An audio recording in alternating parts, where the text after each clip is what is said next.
Nestapa Ibu Hasya, anak meninggal tergilas mobil namun ditetapkan sebagai tersangka.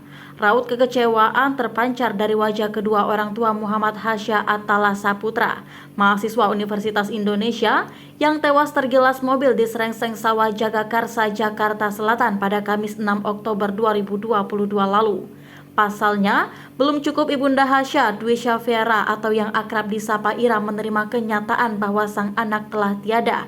Ia justru menerima kabar yang menyebut jika almarhum putranya ditetapkan sebagai tersangka. Sementara terduga pelaku yang merupakan pensiunan aparat penegak hukum justru dibiarkan begitu saja.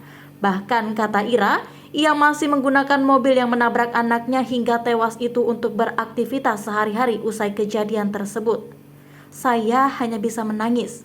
Saya ambruk mendengar kabar itu, ujar Ira saat ditemui di Sekretariat Ikatan Alumni UI Kampus UI Selemba, Jakarta Pusat pada Jumat 27 Januari 2023. Ira mengatakan penetapan itu diketahuinya saat peringatan 100 hari kepergian putra sulungnya Hasya.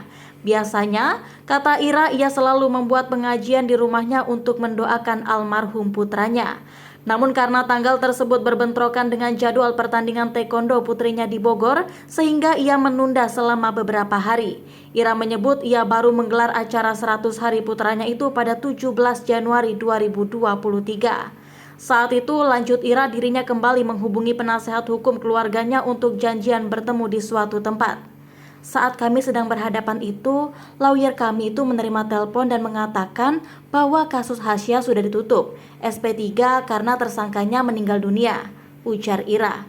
Saat itu Ira mengira jika pengendara mobil tersebut juga meninggal dunia sehingga kasusnya dinyatakan selesai. Namun saat dirinya pulang ke rumah, Ira mendapati sepucuk surat di meja ruang tamu rumahnya. Surat tersebut lantas ia fotokan kepada penasehat hukum Ira yang sebelumnya membahas mengenai SP3. Betapa terkejutnya Ira. Rupanya yang dimaksud meninggal dunia bukanlah terduga pelaku, melainkan putranya. Artinya, putranya itulah yang menjadi tersangka dari kasus yang merenggut nyawanya sendiri. Suratnya sampai tanggal 17 Januari 2023 siang. Surat SP3, tapi malamnya sekitar pukul 23 datang lagi SP2HP. Bingung dong, ini maksudnya bagaimana? Kasusnya sampai di mana sebenarnya? Ucap Ira. Dengan air muka yang penuh kekesalan dan napas yang berat,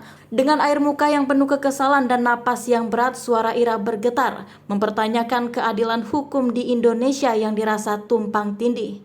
Yang ingin saya tanyakan, apakah yang katanya negara Indonesia negara hukum, anak saya hanya seorang mahasiswa yang orang tuanya bukan apa-apa, ditabrak dan dilindas oleh seseorang yang entah itu siapa, ujar Ira dengan suara bergetar.